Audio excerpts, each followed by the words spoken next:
Hi everybody, my name is Courtenay Turner. I grew up in Englewood Cliffs, New Jersey, and now I live in Santa Monica, California.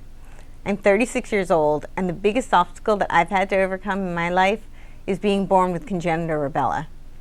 For instance, I'm blind in one eye. As you can imagine, the kids in school were not exactly receptive to a girl walking in with a patch over her eye. But it's given me obstacles to overcome. Lack of depth perception poses a bit of a challenge when you're doing gymnastics and trying to walk on a beam, or climbing up walls and trying to figure out where the next rock is, or jumping to grab bars and figuring out how far away it is. But fortunately, I've learned to deal with that, and I've been training using different techniques to work on overcoming my lack of depth perception.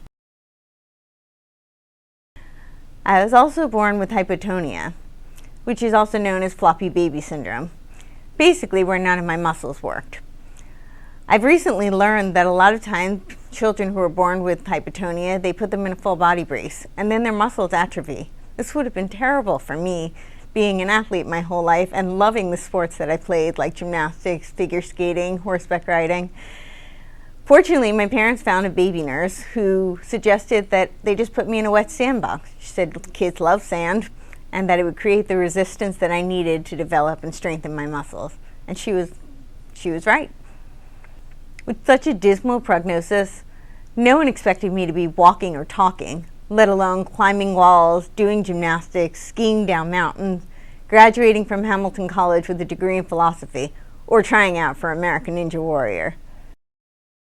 The doctors told my parents that the best they could hope for me was to find a nice institution for me to spend the rest of my life in.